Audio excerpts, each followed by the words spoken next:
நீ ஆர்ட்ஸ் தானடா படிச்ச, எப்படி ஐடில வேலை பார்க்குற?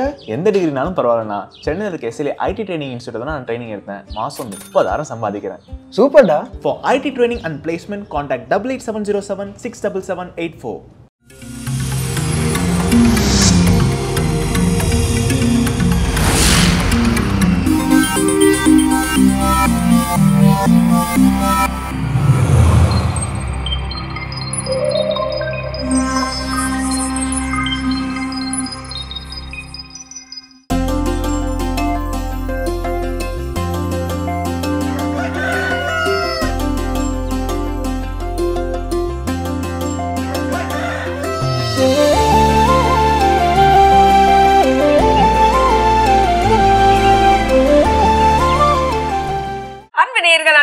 எங்களது இனிய காலை வணக்கம். வணக்கம் ஜோ. வணக்கம் கல்பனா, எப்படி இருக்கிறீங்க? எஸ், நலமா இருக்கேன். எப்பவுமே இந்த தளத்தில் இந்த கேள்வி கேட்கிறப்போ நான் ரொம்ப உற்சாகமாகவும் இருப்பேன். ஏன்னா அது எல்லாருக்கும் தெரியும். பெரிய மக்களும் அதே உற்சாகத்தோட இப்போ நம்ம கதை கேட்க ரெடியா இருக்கும். கண்டிப்பா. இன்னைக்கு கதை என்ன அப்படின்னா, ஆக்சுவலாக நீங்கள் வணக்கம் சொல்லிட்டு இருக்கும்போது ஒரு கதை சொல்லணும்னு மைண்டில் இருந்துச்சு. பட் இப்போ இன்னொரு கதை அது என்ன பண்ணிடுச்சுன்னா ஓவர்டேக் பண்ணிருச்சு. ஒரு ரியல் இன்சிடென்ட். நம்ம எல்லாருக்கும் தெரியும், 1912 அந்த ஆண்டுகளில் வந்து ஒரு மிகப்பெரிய மாபெரும் கப்பல் டைட்டானிக் RMS அப்படிங்கிறது எல்லாருக்கும் தெரியும். உலகிலேயே மூழ்கடிக்கப்பட முடியாத ஒரு கப்பல், மனிதனால் உருவாக்கப்பட்ட மிகப்பெரிய ஒரு சொர்க்கம் அப்படிலாம் பல அப்படி எதிர்பார்ப்புகளோடு வந்து கடலில் வந்து ஒரு பயங்கரமான ஒரு மமதையோட பயணத்தை தொடங்கிய கப்பல் அது. கடவுள் அப்படிங்கிறது லெவலுக்கு மனிதன் தன்னை நினைத்து கொண்ட ஒரு தருணம். அதுக்கப்புறம் பின்னால் என்ன நடந்துச்சு அப்படிங்கிறது நமக்கு அந்த வரலாறுலாம் நமக்கு தெரியும். அப்போ அந்த கப்பல் ஆக்சிடெண்ட்டுக்கு ஆன அந்த நாள் நைட்டு ஒரு நள்ளிரவு 11:40 என்ன இருக்குது, ஃபஸ்ட்டு அந்த ஐஸ்பர்க்கில் போய் அது மோதி இருக்குது. மோதினப்போ அந்த இடத்துல சமையலுடைய அந்த பேக்கரோட சீஃபாக இருந்த ஒருத்தர் சார்ல்ஸ் ஜோகன் அப்படிங்கிறவர். அப்போ அவருக்கு விஷயம் தெரிஞ்சிருச்சு, ஏதோ ஒரு பெரிய பிரளயம் ஏற்பட்டுருச்சு அப்படின்னு சொல்லி. அந்த நேரத்தில் எல்லாரும் அங்கே என்ன பண்ணிட்டு இருந்திருப்பாங்க. இப்போ நமக்கு திரைப்படங்களாகலாம் என்ன பண்ணியிருக்காங்க, நிறையா திரைப்படங்கள் அதை பேஸ் பண்ணி வந்திருக்குது. அப்போ அதில் வந்து எல்லாருமே வச்சுக்கிட்டு என்ன பண்ணுறது ஏது பண்ணுறதுன்னு தெரியாமல் இந்த பக்கம் அந்த பக்கம் ஓடுறது. ஏன்னா நடுக்கடல் சுற்றியும் தண்ணி, அந்த தண்ணியினுடைய டிகிரி செல்சியஸ் பார்த்தீங்கன்னா -2 டிகிரி செல்சியஸ். அப்போ 0னா கூட ஓகே, ஏதோ சம்திங் தாக்கு பிடிக்கலாம். -2 அப்படிங்கிறப்போ அது வந்து ஒரு உரைநிலை. நம்ம உள்ளே யாரும் விழுந்தோம் அப்படின்னா அதிகபட்சம் ஒரு 3 நிமிடங்களுக்கு மேலே என்ன பண்ண முடியாது, உயிரோடு இருக்க முடியாது. அப்போ அப்படிப்பட்ட ஒரு சூழல் எப்படி நம்ம தப்பிக்க போகிறோம், பக்கத்தில் யார் இருக்கா, என்ன ஏது எல்லாம் பரிதவிச்சுட்டு இருக்கிறாங்க. ஆனால் இந்த ஒரு மனிதர் எதை பற்றியும் என்ன பண்ணலாம், கவலைப்படலை, சட்டம் பண்ணவே இல்லை. அவருடைய வேலை பேக்கிங் பண்ணுறது, பிரெட் ரெடி பண்ணுறது. அவர் தயாரித்து வச்ச அந்த பிரெட் எல்லாத்தையும் என்ன பண்ணுறாரு, அந்த லைஃப் போட்டில் இறக்கி சில பேர் காப்பாற்றுறாங்க இல்லையா, அவங்களுக்குலாம் என்ன பண்ணுறாரு, பேக்கெட்டாக கொடுக்குறாரு. நாங்க போகிற வழியில் சாப்பிட வச்சுக்கோங்க, பசிச்சுதுன்னா தேவைப்படும், மற்றவங்களுக்கு கொடுங்க அப்படின்னு. இது போதா குறைக்கு என்ன பண்ணுறாருன்னா, அந்த கப்பலில் இருக்கக்கூடிய மரப்பலகைகள், சேரு, டேபிள், இந்த மாதிரி மிதக்கும் தன்மையுள்ள பொருட்களை என்ன பண்ணுறாருன்னா தூக்கி கடலில் வீசுறாரு. மேபி இதை யாராவது ஒருத்தவங்க பிடிச்சிக்கிட்டு மறந்துக்கிட்டு என்ன பண்ணலாம், உயிர் பிழைப்பதற்கான வாய்ப்புகள் இருக்குதுன்னு சொல்லி எல்லாம் இது பண்ணுறாரு. அப்போ ஒரு கட்டத்தில் எல்லாரும் அங்கங்கன்னு ஓடுறாங்க. இவர் என்ன பண்ணுற, நேரம் ஒரு ரூமுக்கு போகிறாரு. இவர் எல்லா பிரெட் எல்லாம் கொடுத்து எல்லாம் வேலையை செஞ்சுட்டு அவர் பார்த்தாரு, ரூமுக்கு போகிறாரு. அவர் ரூம் போனோடனே அவர் அந்த இரவை வந்து நம்ம எப்படியும் சாக போகிறோம் அப்படிங்கிற மைண்ட் செட்டாக என்னன்னு தெரியாது. அவருக்கு பிரியமான ஒரு மது வகை என்ன பண்ணுறாரு, உட்கொள்கிறாரு. அப்புறம் அங்கேருந்து ஒரு கட்டத்தில் கப்பல் முழுமையாக தண்ணீருக்குள் போகக்கூடிய சொல்லி இவரும் தண்ணீரில் என்ன பண்ணிடுறாரு, விழுந்துடுறாரு. இவருக்கு 2-3 முறை என்ன பண்ணலாம், போட்டில் போகிறதுக்கான வாய்ப்பு கிடைக்குது. இருந்தாலும் அந்த நேரத்தில் மற்ற பெண்களை, குழந்தைகளை என்ன பண்ணுறாரு, அனுப்பி விடுறாரு. இப்போது எல்லாரும் கப்பல் மூழ்கிருச்சு. அந்த லைஃப் போட் திரும்ப ஒரு சில போட்ஸ் வருது, யாராவது உயிரோடு இருந்தால் என்ன பண்ணலாம், காப்பாற்றி கூட்டு போகலாம் அப்படின்னு சொல்லி ஒரு போட்டு வருது. இவர் என்ன பண்ணுறாரு, உயிரோடு தான் இருக்கிறாரு. அந்த இடத்துல கிட்டத்தட்ட 2 மணி நேரம் அந்த தண்ணியில் என்ன பண்ணியிருக்கிறாரு, அந்த சில் தண்ணியில் அவரால் மிதக்க முடிஞ்சிருக்குது. அப்போ அவர் அந்த போட்டில் என்ன வந்து பார்த்தா, அந்த போட்டில் இவர் ஏறுவதற்கான இடம் இல்லை. அந்த நேரம் இன்னொரு போட்டு தற்செயலாக வந்ததுனால அந்த போட்டில் அவர் என்ன பண்ணுறாங்க, ஏற்றி இங்கிலாந்துக்கெல்லாம் அவர் காப்பாற்றி கூட்டு வராங்க. அப்புறம் அவரை பரிசோதித்த டாக்டர் சொல்கிறாங்க, இவர் 2 மணி நேரம் தண்ணியில் கிடந்தாருன்னு சொல்கிறதுக்கே வாய்ப்பு இல்லை, எப்படி அதில் வந்து சர்வே பண்ணாருன்னே தெரியலாம், வந்து பயங்கர ஆச்சரியமான ஒரு சில விஷயங்கள் அப்படின்னு சொல்லி அவர் என்ன பண்ணுறாரு, பொழைச்சி கிட்டத்தட்ட 1958 என்னமோ தான் அவர் வந்து இயற்கையான முறையில் மரணம் எழுதுகிறார். அப்போது இவருடைய வாழ்க்கையிலிருந்து நாம் இன்றைக்கி கற்றுக்கொள்ள வேண்டிய பாடங்கள், எல்லாம் முடிஞ்சிருச்சு அப்படிங்கிற ஒரு சூழல். ஆனால் அந்த மனிதனிடம் இருந்த ஒரு அமைதியான ஒரு பண்பு, எல்லாம் முடிஞ்சிருச்சு நான் ஓகே. நம்ம பல நேரங்கள் அந்த மாதிரி இறுதி கட்டத்துக்கு போகிறதுக்கு முன்னாடி நம்ம என்ன பண்ணிடுவோம்னா பரிதவித்துடும். ஒரு நம்ம அந்த இடத்துல இருந்திருந்தோம்னா நாமளும் அந்த கிழக்கையும் மேற்கையும் ஓடிட்டு இருக்கக்கூடிய அந்த ஒரு மக்களில் நாமளும் ஒருத்தராக தான் என்ன பண்ணியிருப்போம், இருந்திருப்போம். ஸோ அப்போ வாழ்வின் எவ்வளோ ஒரு இக்கட்டான சூழல் வந்தாலும் அமைதியோடு அதை நம்ம ஹேண்டில் பண்ணோம்னா நாம் இயற்கையின் ஒரு அற்புதமாக நம்ம தப்பிப்பதற்கான வாய்ப்புகள் கூட உண்டு அற்புதமான ஒரு கதை. எஸ், கண்டிப்பா. அதாவது யதார்த்தமா நம்மளுடைய வாழ்க்கையை புரிய வச்சதுன்னு சொல்லலாம். இப்படிப்பட்ட அற்புதமான கதையை கொடுத்த கடவுளுக்கு நன்றி சொல்லிட்டு இப்ப ஆதிதர்சனம் பார்க்கலாம்.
தரிசனம். எஸ், இந்த இனிய காலை வேலை நாம் பார்த்து விட்டோம். இறை மக்கள் எல்லாரும் உற்சாகத்தோட நம்ம இன்றைய நாள் என்ன இங்க இருந்து கொண்டு வர போறாங்க பிள்ளைங்க அப்படின்னு சொல்லிட்டு சிந்திச்சிட்டு இருப்பாங்க. ஸோ அந்த வகையில் இன்றைய நாள் நம்ம என்ன சிந்திக்க போகிறோம்? நீங்கள் சிந்தனை எதனால் இன்னைக்கு சார்ல்ஸ் ஜோகனுடைய ஸ்டோரி டக்குன்னு ஓவர்டேக் பண்ணுச்சு அப்படின்னா, இன்னைக்கு அந்த கப்பலில் கிட்டத்தட்ட 2000க்கும் மேற்பட்ட பயணிகள் இருந்தாங்க. அப்போ எல்லாருமே பரிதவிச்சு அவங்க அந்த அந்த இறுதி நொடிகளை என்ன பண்ணிட்டு இருந்தாங்கன்னா வேஸ்ட் பண்ணிட்டு இருந்தாங்க. எப்படி தப்பிக்கிறதற்கு முயற்சி பண்ணுறோங்கிற பேரில் அதிகப்படியான மக்கள் என்ன செய்யறது ஏது செய்யறது தெரியாமல் அந்த நேரத்தை என்ன பண்ணிட்டாங்கன்னா வீணாக்கிட்டாங்க. இன்னைக்கு வரலாற்றில் நடந்த நிறையா விபத்துக்கள் எடுத்து சொல்லலாம். ஐ திங்க் 1980 சவுதி ஏர்லைன்ஸ் ஒரு விபத்து ஒன்று மிகப்பெரிய விபத்து. அந்த விபத்துக்கு காரணமாக கிட்டத்தட்ட 300 பேருக்கு மேற்பட்டோம் அதில் பலியானாங்க. அந்த விபத்துக்கு சொல்லப்படக்கூடிய காரணம் என்ன அப்படின்னா, அன்னைக்கு அந்த விமானிய அறையின் அந்த விமான ஓட்டுநராக இருந்த அந்த பைலட் அவர் தாமதமாக எடுத்த முடிவு தான் அன்னைக்கு 300 பேருடைய உயிரிழப்பிற்கு காரணம். அங்கே அந்த லக்கேஜ் வைக்கிற இடத்துல இருந்து புகை வருதுங்கிறது அலாரம் கொடுத்துருச்சு. அப்போ உடனடியாக பக்கத்தில் இருக்கக்கூடிய ஒரு நிலையத்திற்கு, ஒரு ஏர்போர்ட்டுக்கு கொண்டு போய் அதை ட்ராப் பண்ணியிருந்தாங்க, இறக்கியிருந்தாங்கன்னா அன்றைக்கி அத்தனை பேரோட உயிர் என்ன பண்ணிருக்கும், காப்பாற்றப்பட்டிருக்கும். ஆனால் அவர் தாமதமாக எடுத்த முடிவு, எங்கே தொடங்கணுமோ அந்த இடத்துக்கு திரும்ப என்ன பண்ணலாம், போகலாம் அப்படின்னு இந்த ஃப்ளைட்டு திருப்புறதுக்குள்ளே அது எல்லாமே எங்கள் முடிவுக்கு வந்துருச்சு. ஸோ அப்போ நம்ம வேஸ்ட் பண்ணிடுறோம் சில நேரங்கள். இப்படி தான் நம்முடைய முடிவுகளோ நம்ம என்ன செய்கிறோம் ஏது செய்கிறோம்னு தெரியாமல் நம்மளோட வாழ்க்கையை நம்ம வீணெடுத்து கொண்டிருக்கின்றோம். அப்போ அதை எப்படி கண்டு உணர்வது? உண்மையிலே நான் வந்து உருப்படியாக நான் வாழ்ந்துட்டு இருக்கிறேன்னா, இல்லை என் வாழ்க்கையை நான் வீணாக்கிக்கிட்டு இருக்கிறேன்னா? அப்போ அந்த முதல் விஷயம் என்ன சொல்கிறாங்கன்னா, நம்ம எல்லாருக்குமே இலக்குகள் அப்படின்னு சொல்லி இருக்குது, நம்ம அடைய வேண்டிய கனவுகள் அப்படிங்கிறது எல்லாருக்கும் இருக்குது. ஓகே, அந்த அடைய வேண்டிய கனவுகளுக்கு நான் பயணத்தை தொடங்கிட்டேன், நான் ஏதோ ஒரு வேலையை இன்னைக்கு செய்ய ஆரம்பிச்சிட்டேன், எனக்கு ஏதோ ஒரு கல்லை தூக்கி நான் என்ன பண்ணிட்டேன்ப்பா, நான் வச்சுட்டேன், நகட்டி வச்சுட்டேன் என்னை விட, அப்படின்னா பிரச்சனை இல்லை. ஒவ்வொரு நாளும் நான் செஞ்சுட்டு இருக்கிறேன்னா பிரச்சனை கிடையாது. ஆனால் இன்னும் முதல் அடியை கூட நான் என்ன பண்ணல, எடுத்தே வைக்கல. ஆனால் நான் எனக்கு இலக்கு நிறையா இருக்குது, எனக்கு கனவு நிறையா இருக்குதுன்னா 100% நாம் நம்ம வாழ்க்கையை வீணாக்கி கொண்டு இருக்கின்றோம் என்பது புரிந்து கொள்ள வேண்டிய ஒரு விஷயம். எஸ், கண்டிப்பாக நம்ம இன்னும் தொடர்ந்து பேசுவோம். அடுத்த பகுதி பார்க்கலாம்.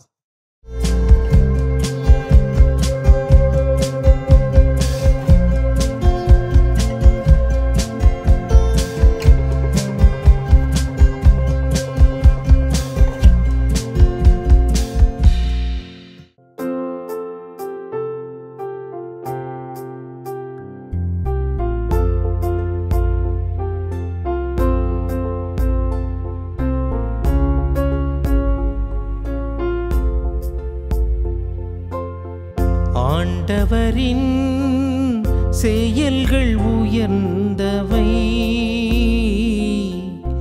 ஆண்டவரின் செயல்கள் உயர்ந்தவை, ஆண்டவரின் செயல்கள் உயர்ந்தவை, ஆண்டவரின் செயல்கள் உயர்ந்தவை. அவர் தம் ஆற்றல் மிகு செயல்கள் நம்பிக்கைக்கு உரியவை, நீதியானவை. அவர் தம் கட்டளைகள் அனைத்தும் நிலையானவை, என்றென்றும் எக்காலமும் அவை நிலை மாறாதவை. உண்மையாலும் நீதியாலும் அவை உருவானவை, உண்மையாலும் நீதியாலும் அவை உருவானவை. ஆண்டவரின் செயல்கள் உயர்ந்தவை, ஆண்டவரின் செயல்கள் உயர்ந்தவை, ஆண்டவரின் செயல்கள் உயர்ந்தவை,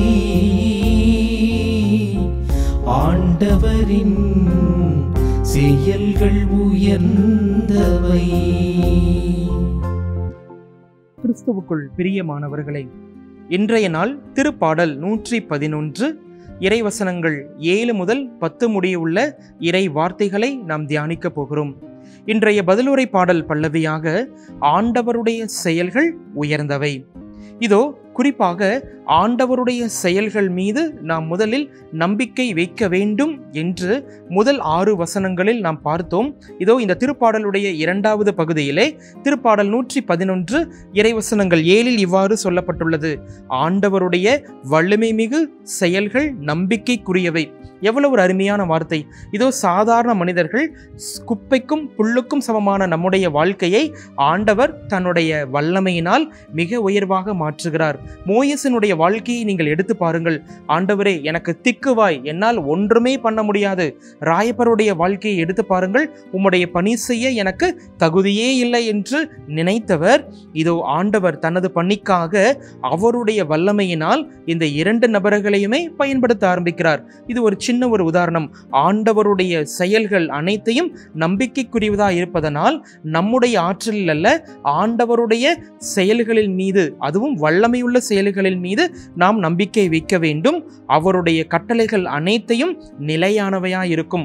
மனிதனுடைய பேச்சுக்கள், மனிதனுடைய சிந்தைகள், மனிதனுடைய செயல்கள் எல்லாம் கூட ஒரு நாள் நிலையில்லாமல் போகும். நிலையில்லாம நாம் பேசிக் கொண்டிருக்கிறோம். ஆனால் ஆண்டவருடைய செயல்கள் அனைத்தையுமே இந்த உலகிலும் விண்ணுலகிலும் நிலையானவையாக இருக்கின்றன என்பதை நாம் நன்கு உணர்ந்த வேண்டும். ஆக ஆண்டவருடைய ஆற்றல் மிகு செயல்களில் நாம் நம்பிக்கை வைக்கலாம். 8வது வசனம் பாருங்கள். என்றென்றும் எக்காலமும் அவை நிலை மாறாதவை, உண்மையிலும் நீதியினாலும் அவை உருவாக்கப்பட்டவை. ஆக மனிதர்கள் கூட பொய்யானவையாக மாறலாம். இந்த 8வது வசனத்தின்படி ஆண்டவருடைய ஒவ்வொரு வாக்கு தத்தங்களும், ஆண்டவருடைய ஒவ்வொரு சத்தியங்களும் எப்போதுமே உண்மையானவை என்பதை திருவிவிலியம் நமக்கு காண்பிக்கின்றது. ஆக ஆண்டவருடைய உண்மையான காரியங்களில் நாம் நம்பிக்கை கொள்ள வேண்டும் என்பதை நாம் புரிந்து கொள்ள வேண்டும். திருப்பாடல் 111 இறைவசனங்கள் 9 பாருங்கள். தம் மக்களுக்கு அவர் மீட்பை அளித்தார், தம் உடன்படிக்கையை என்றென்றும் நிலைக்குமாறு செய்தார், அவருடைய திருப்பெயர் தூயது, அஞ்சுதற்கு உரியது. இந்த உலகத்தை எல்லாம் படைத்த வல்லமையில் உள்ள திருப்பெயரில் நாம் நம்பிக்கை வைக்கிறோம். அவரது பெயரை தாங்கியிருக்கிற நாமும் நமது குடும்பமும் நமது பங்குமும் அவருடைய பரிசுத்தமான பெயரில் நாம் நம்பிக்கை வைப்போம். அதன் வழியாக நம்முடைய ஜனங்கள் என்றுமே நிறைவாக ஆசீர்வதிக்கப்படுவார்கள். அடிக்கடி கடவுள் இந்த உடன்படிக்கை உடன்படிக்கை என்கின்ற வார்த்தையை நம்முடைய திருவிவிலியம் முழுவதும் நாம் பயன்படுத்துகிறோம். உடன்படிக்கை என்றால் என்ன? ஆண்டவரோடு இருக்கக்கூடிய அந்த நல்ல உறவிலை நாம் ஒவ்வொரு நாளும் ஒவ்வொரு நொடி பொழுதும் நாம் வாழ வேண்டும் என்பதைத்தான். இதோ நாம் கடவுளை தெரிந்து கொள்ளவில்லை, கடவுள்தான் நம்மளை தெரிந்து கொள்ளார் என்பதை ஒவ்வொரு நாளும் உணர்ந்து அவர்தான் நம்மோடு தொடர்ந்து உடன்படிக்கையை செய்து அவருடைய உறவு நிலையில் நன்கு வாழ வேண்டும் என்று நிலைக்கின்றார். இந்த உடன்படிக்கை நிலைத்திருந்தால் அதிகமாக ஆசீர்வாதம் பெறுவது நாம் மட்டுமே என்பதை நன்கு உணர வேண்டும். அந்த உடன்படிக்கை என்றென்றும் நிலைத்திருக்க இன்றைய நாளில் சிறப்பாக நாம் ஜெபிப்போம். குறிப்பாக 10வது வசனம் பாருங்கள். இந்த 10வது வசனம் தான் இந்த திருப்பாடலுடைய கடைசி வசனம். அதுவும் ஒரு அருமையான ஒரு வசனம். ஆண்டவரை பற்றி அச்சமே ஞானத்தின் தொடக்கம், அவர் தம் கட்டளைகளை கடைபிடிப்போர் நல்ல அறிவுடைவோர், அவரது புகழ் என்றென்றுமே நிலைத்திருக்கும். இதோ நம் ஆண்டவர் மீது வெறும் பயம் கொண்டால் மற்றும் பத்தாது, ஆண்டவரை நாம் நிறைவாக ஆசீர்வதிக்க வேண்டும் என்பதை இன்றைய நாளில் நன்கு உணர்ந்து வாழ வேண்டும் என்பதை கடவுளாகி ஆண்டவர் இன்று நமக்கு தெளிவுபடுத்துகிறார். யோபு புத்தகம் 28ஆம் அதிகாரம் 28வது வசனமும், நீதிமொழிகள் புத்தகம் 1 அதிகாரம் 7வது வசனமும், அதே நீதிமொழிகள் புத்தகம் 9ஆம் அதிகாரம் 10வது வசனமும் அருமையான ஒரு வார்த்தையை சொல்கிறது. ஆண்டவிடம் கொள்ளும் அச்சமே மிகுந்த ஞானத்தின் தொடக்கமாக இருக்கிறது. இந்த ஞானம் என்ன? கடவுள் தன்னுடைய ஞானத்தால் உலகை படைத்தது போல தன்னை பற்றிய அதே அறிவை மக்களுக்கு தருகிறார் என்பதை நன்கு உணர்ந்து வாழ வேண்டும். இன்றைய நாளில் நாம் ஜெபிப்போம். ஆண்டவரே, எங்க குடும்பத்திற்கு உமது ஞானத்தை கொடும், எங்களுடைய செயல்களுக்கு உமது ஞானத்தை கொடும், உமது பரிசுத்த ஆவியாருடைய ஞானத்தை எங்களுக்கு நாங்கள் தருகின்ற போது நாங்கள் என்றுமே இந்த உலகில் நன்றாக வாழ்வோம் என்பது எல்லளவும் சந்தேகம் இல்லை என்பதை இந்த திருப்பாடல் வழியாக நாம் உணர்ந்து கொள்ளலாம். ஆக அன்பிற்குரிய சகோதர சகோதரிகளே, திருப்பாடல் 111 அடிக்கடி நாம் வாசித்து பார்ப்போம். பரிசுத்த ஆவியானவர் நமக்கு காண்பிக்கின்ற பாதையிலே நான் நடப்போம். குறிப்பாக இறை வார்த்தை என்றுமே பொய்யாகாதது. ஆண்டவருடைய உயிருள்ள இரக்கத்தின் மீது நாம் நம்பிக்கை வைப்போம். அவருடைய நியமங்கள் மீதும் கட்டளைகள் மீதும் நாம் நம்பிக்கை வைப்போம். அவருடைய உடன்படிக்கையின் மீது நம்பிக்கை வைப்போம். நாம் மிகுந்த சாட்சியமுள்ள வாழ்க்கை வாழ ஆண்டவருடைய இறை வார்த்தையை நாம் பயன்படுத்துவோம். மற்றவர்களுக்கும் சொல்வோம். நாமும் நன்றாயிருந்து மற்றவர்களையும் நன்றாக வாழ வைக்க வேண்டும் என்பதை இந்த திருப்பாடல் வழியாக நாம் உணர்ந்து கொள்ளலாம். ஜெபிப்போமாக. எங்களை என்னாலும் நேசிக்கிற எங்கள் அன்பின் பரலோக தந்தையே, நீர் தந்த இந்த திருப்பாடல் 111 7 முதல் 10 முடிய உள்ள இறைவசனத்தினுடைய ஆசீர்வாதங்கள் எங்களுக்கு என்றும் நிறைவாக கிடைக்க வரம் தருவீராக. தம் உடன்படிக்கையை என்றென்றும் நிலைக்குமாறு ஆண்டவர் செய்தார் என்கின்ற அருமையான வார்த்தைகளுக்கு ஏற்ப ஒவ்வொரு நாளும் எங்களோடு செய்த உடன்படிக்கையை நினைவு கூர்ந்து தொடர்ந்து எங்களையும் எங்கள் குடும்பத்தாரையும் எங்களுடைய பங்கு மக்களையும் குறிப்பாக கஷ்டத்தில் வாழ்கின்ற ஒவ்வொரு நபர்களையும் நிறைவாய் ஆசீர்வதிப்பீராக. உங்கள் ஆவியானவருடைய அபிஷேகம், உங்கள் ஆவியானவருடைய வல்லமை இன்றைய நாளில் எங்களுக்கு என்றும் தங்கியிருக்க நீர் வரம் தாரும். இந்த திருப்பாடல் பார்க்கின்ற ஜெபிக்கின்ற ஒவ்வொரு இறைமக்களையும் நிறைவாய் ஆசீர்வதிப்பீராக. இயேசுவின் நாமத்தில் ஜெபிக்கிறோம் நல்ல பிதாவே, ஆமேன். சிறப்பான தினம் ஒரு திருப்பாடல் பகுதி பார்த்துட்டோம். எனக்கான திருப்பாடலும் கேட்டாச்சு. அதோட நம்ம பேசிட்டு இருக்கிறோம். நம்முடைய வாழ்க்கையை நாம் வீணாக்கி கொண்டிருக்கின்றோமா? அந்த கேள்விக்கான பதில் அடுத்ததா என்ன? அடுத்ததான் நம்மளுக்குன்னு சொல்லிட்டு நிறைய வேலைகள் இருக்கும் நம்ம வாழ்ந்து கொண்டிருக்கும் இந்த வாழ்க்கையில். ஆனா நமக்கு தேவையற்ற வேலையில வந்து நம்ம நிறைய வந்து கவனத்தை செலுத்திட்டு இருப்போம் இல்லையா? ஸோ அப்படிப்பட்ட அந்த வேலைகளை நம்ம கவனம் செலுத்துறோம் அப்படின்னா நம்முடைய வாழ்க்கையை வீணடிச்சிட்டு இருக்கோம் அப்படின்னா. ஃபார் எக்ஸாம்பிள்ங்க, மொபைல் ஃபோன் எடுத்துக்கோங்களேன். எடுக்கிற நேரமும் தெரியாது, வைக்கிற நேரமும் தெரியாது. ஸோ அதை பார்த்துட்டு போயிட்டே இருக்கும். அப்படிப்பட்ட அந்த நேரங்களை நம்ம எப்படி விரயமாக்கிட்டு இருக்கோம், வீணடிச்சிட்டு இருக்கோம். அந்த நேரத்தில் நம்ம ஏதாவது ஒரு பயனுள்ள வகையில் ஏதாவது கற்றுக்கொண்டோமா அப்படின்றது தான் ஒரு பெரிய கேள்வியை நம்ம கேட்டுக்கணும். நிச்சயமா முக்கியமில்லாத வேலைகளுக்கு நான் என்னுடைய அதிகப்படியான நேரத்தை செலவிடுகிறேன். சிம்பிள், வாழ்க்கையை நான் வீணாக்கி கொண்டிருக்கின்றேன். அந்த திரைப்படம் நேசமணி கேரக்டர் சொல்லுவாங்க, நீங்க போய் கலெக்டர் ஆணி ஃபுல்லாவே தேவையில்லாத ஆணி. அப்ப நாம இன்னைக்கு நம்முடைய வாழ்க்கையில் நாம ரிமூவ் பண்ணக்கூடிய ஆணி எல்லாமே தேவையில்லாத ஆணியா இருந்துச்சுன்னா வாழ்க்கையை நாம வீணாக்கி எக்ஸாம்பிள் வேற லெவல். இன்னும் தொடர்ந்து பேசுவோம். இப்ப அடுத்த பகுதி பார்க்கலாம்.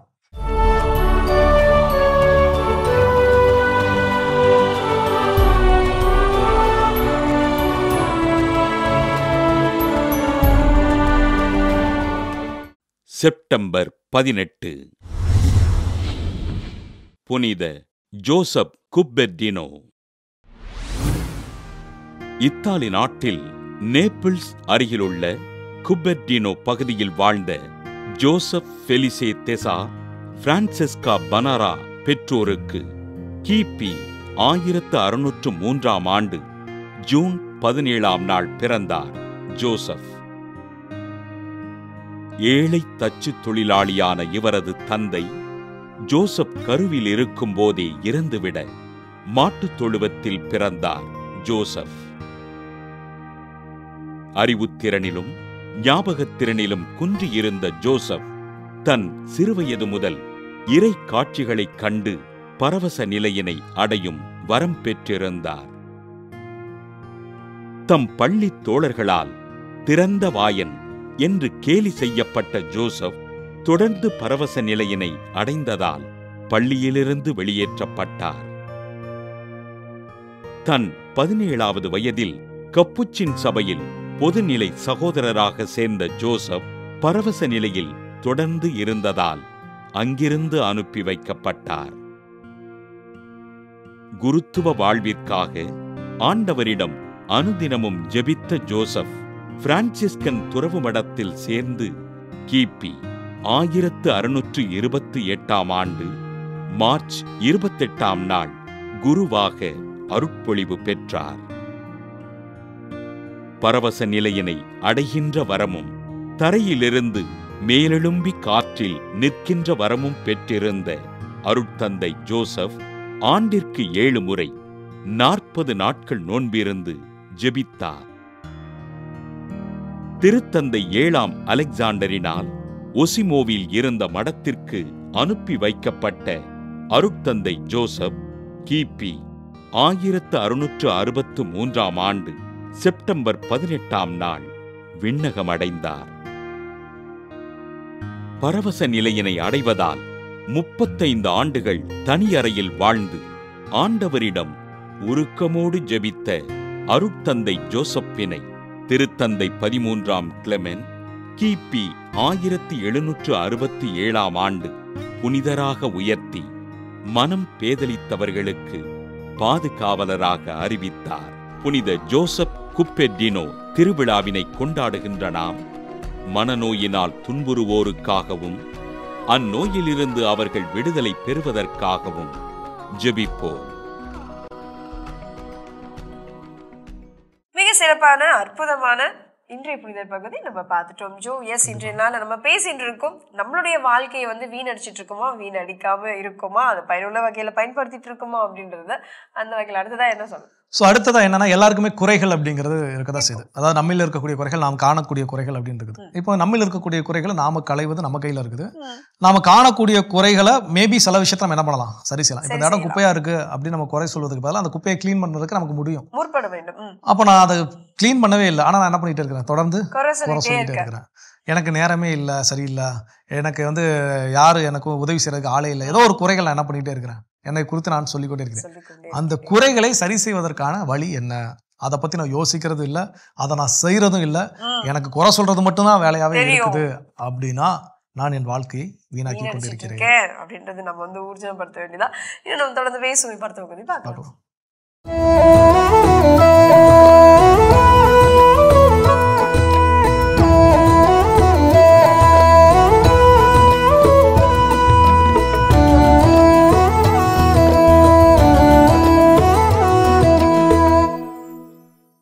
வண்ண வண்ண மீன்கள் வளமாய் வாழ்ந்து வந்த குளம் அது.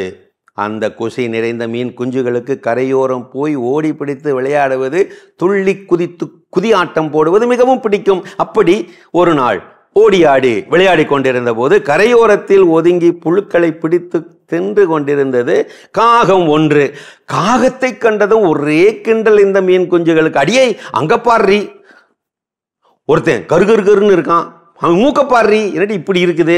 ஆமாண்டி, அவன் நடையே சரியில்லடி, எவ்வளவு கேவலமா இருக்கு, அதெல்லாம் விடு, அவன் குரலை பாறேன், காக்கான்னு கரகரப்பா. இப்படி பக்கம் பக்கமாக பரிகசித்தபடி அந்த காகத்தின் பக்கத்திலே போகவே அஞ்சு போயின. வாங்கடி, பயமாருக்கு, ஓடி போயிடலாம். பதறியபடி ஓடி வந்த மீன் குஞ்சுகளை பார்த்து கேட்டது ஒரு வயதான ஞான தாத்தா மீன். ஏன் இப்படி அலறி அடிச்சுட்டு ஓடி வர்றீங்க பேத்திகளா? பதறியபடி அந்த மீன்கள் சொல்ல இந்த ஞான மீன் சொன்னது, பசங்களா கவலைப்படாதீங்க, அது காகம், அவனால் நமக்கு எந்த பிரச்சனையும் கிடையாது, நிறத்தை வச்சு எதையும் எடை போடாதீங்க. இந்த தாத்தாவுக்கு எப்போவுமே இதே தான், எப்போவாவது புத்தி சொல்லிக்கிட்டே இருப்பார், அறிவுரையாக சொல்லிக்கிட்டு இருப்பார். சலித்து கொண்டு ஓடிவிட்டன அந்த மீன்கள். அடுத்த நாள் அதேபோல் விளையாட போக அங்கே குளக்கரையில் கண்டன ஒரு அழகான பறவையை. அடி அங்கே பாருங்கடி, சூப்பராக இருக்கான் பாரு. ஆமுடி, அவன் நிறத்தப்பாடு வெள்ளையா அழகா, அதை விடுங்கடி, மூக்கப்பாரு என்ன பளபளப்பா சிகப்பா, ஆஹா சூப்பர் சூப்பர். ஆளாளுக்கு புகழ்ந்து தள்ளின. ஆர்வமாய் அருகில் போய் நட்பு பாராட்டின. அழகான அண்ணா, உங்க மூக்கு இப்படி சிகப்பா சூப்பரா இருக்கே, தொட்டு பார்க்கலாமா? இப்படி ஒரு மீன் குஞ்சு கேட்க வசமான வாய்ப்பு தானாக வந்து வாயிலே விழுகுதுன்னுட்டு தாராளமானு சொல்லிச்சு அந்த அழகான வனப்பான கொக்கு. இப்படியெல்லாம் மீன்கள் கேட்டுக்கிட்டு இருக்கப்ப அதில் ஒரு மீன் ஒன்று அந்த கொக்கோட மூக்க தொட்டது தான் தாம்சம். அப்படியே லவக்குன்னு கவிட்டு அந்த மீன் கதற கதற பறந்தோடி விட்டது அந்த கொக்கு. பதறி அடித்தபடி ஓடி போய் தாத்தா மீனிடம் அழுது வடிந்தன இந்த மீன்கள். நம்ம ஒருத்தரை இழந்துட்டோம் தாத்தா, நீங்க சொன்னது சரிதான், நிறத்தை வச்சு நாங்க எடை போட்டு ஏமாந்துட்டோம் தாத்தா. அழகில்லா உருவங்களை ஒதுக்காதீர்கள், அதற்குள்ளே ஆன்மா தவித்து கொண்டிருக்கிறது. அழகான உருவங்களுக்கு ஏங்காதீர்கள், அங்கே ஆணவம் தலை தூக்கி நிற்கின்றது. இது கவிஞர் கண்ணதாசன். பையன் ஆணவமா தெரிஞ்சா கம்பீரம்னு பட்டம், பொண்ணு ஆணவமா தெரிஞ்சா திமிர்னு பட்டமா? வெளி தோற்றத்தை வைத்து யாரையும் மதிப்பீடு செய்யாதீர்கள். வாயை திறக்கும் வரை காகமும் குயிலும் ஒரே மாதிரி தான் தெரியும். அருமையான கதைகள் 1000 பகுதி பார்த்துட்டோம். இன்னைக்கான கதையும் சிந்தனையும் கேட்டாச்சு. அதோட நம்ம பேசிட்டு இருக்கிறோம், நாம் வாழ்க்கையை வீணாக்கி கொண்டிருக்கிறோமா இல்லையா, அதான் சில விஷயங்களை வச்சு தெரிஞ்சுக்கலாம்னு சொல்லி அடுத்தது என்ன சொல்றாங்க. என்னுடைய வாழ்க்கையில் நான் என்னை மேம்படுத்திக் கொள்வதற்கு நான் சில காரியங்கள் செய்து கொண்டிருக்கின்றேனா, இல்லைப்பா வேணாப்பா, நான் இருக்கிற இடத்துல இருந்துட்டு போறேன், ஏதோ 3 வேளை சாப்பாடு ஏதோ சாப்பிட்டுட்டு நான் செய்யற வேலை செஞ்சுட்டு இப்படியே போறேன், எப்படி பிறந்தேன் எப்படி வளர்ந்தேன் அப்படியே என்னுடைய காலங்களை நான் கழிச்சுக்கிறேன். இந்த மாதிரி நம்மளுடைய ஒரு வாய்ப்பாட்டாவே பாடிட்டு அதை படிச்சுட்டு நம்மளுடைய வாழ்க்கையை கழிச்சுட்டு இருக்கோமா அப்படின்றது சிந்திக்கணும். நிச்சயமா எதையும் நான் கற்றுக்கொள்வதற்கு முற்படுவதும் இல்லை, என்னை நான் மேம்படுத்திக் கொள்வதற்கு முற்படுவதில்லை அப்படின்னா நிச்சயமாக நம்ம வாழ்க்கையை வீணாக்கி கொண்டிருக்கிறோம். ஒரு எளிய உதாரணம், ஒரு காலகட்டத்தில் கார் உலகையே, அதாவது நம்முடைய இந்திய அளவில் அந்த கார் மார்க்கெட்டே வந்து கட்டி ஆண்ட ஒரு கார் அப்படின்னு பார்த்தீங்கன்னா ஹிந்துஸ்தான் மோட்டார்ஸுடைய அம்பாசிடர் அப்படிங்கிற ஒரு வெஹிக்கிள். அதில் நிறையா ரேஞ்ச் பெட்ரோல் டீசல் வெர்ஷன்ஸ் நிறையாலாம் வந்துச்சு. ஆனால் ஒரு காலகட்டத்திற்கு பிறகு 2005 2015 பிறகுலாம் பார்த்தீங்கன்னா இல்லை, அந்த கம்பெனி என்ன பண்ணிட்டாங்கன்னா மூடி அதை இன்னொரு நிறுவனத்துக்கு என்ன பண்ணிட்டாங்க, விற்க வேண்டிய ஒரு சூழல் ஆயிடுச்சு. அதற்கு சொல்லப்பட்ட காரணம் என்னன்னா, அந்த வண்டியினுடைய தரத்தில் எந்த ஒரு குறையும் கிடையாது. ஆனால் கால சூழத்திற்கு ஏற்றார் போல, அந்த கால ஓட்டத்திற்கு ஏற்றார் போல அந்த வண்டி தன்னை தகவமைத்து கொள்ளாதது தான், அதில் அப்டேட்ஸ் இல்லாதது தான் காரணம். இன்னைக்கு சந்தையில் மற்ற காருடைய இறக்குமதி நிறுவனங்கள் எவ்வளோ, நம்முடைய மற்ற நிறுவனங்களுடைய தயாரிப்புகள் அப்படின்னு சொல்லி எவ்வளோ அப்டேட்டட் வரப்போ அந்த வண்டியில் எதுவுமே அப்டேட் ஆகலை, தன்னைத்தானே புதுப்பித்துக் கொள்ளவில்லை. அப்போ அதுபோல நாம் நம்முடைய வாழ்க்கையை நாம் புதுப்பித்துக் கொள்ளவில்லை அப்படின்னா நம்ம ஒரு கடத்தில் அவுடேட்டட்னு சொல்லி நம்ம நினைச்சிருவாங்க, ஓரந்தள்ளி வச்சிருவாங்க. அப்போ நாம் நம்ம வாழ்க்கையை வீணாக்கி கொண்டு இருக்கின்றோம் அப்படின்றது தெரிய வரும். கண்டிப்பாக இன்னும் நம்ம கற்றுக்கொள்வோம், தொடர்ந்து பேசுவோம், பார்த்து பகுதி பார்க்கலாம்.